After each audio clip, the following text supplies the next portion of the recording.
Les cases eren rectangulars i s'alienaven formant carrers. Utilitzaven la seva pròpia moneda per als intercanvis.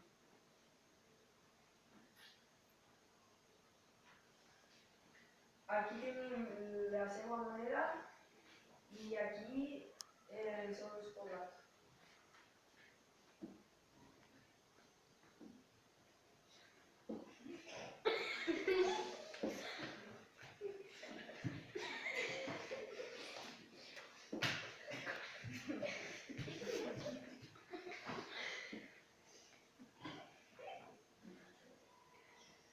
Els celtes ocupaven la meseta i la costa atlàntica. Com els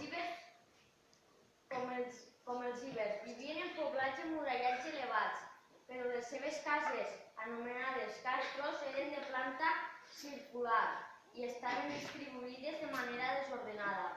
Els celtes s'organitzaven i eren poc comerciants i es dedicaven sobretot a la ramaderia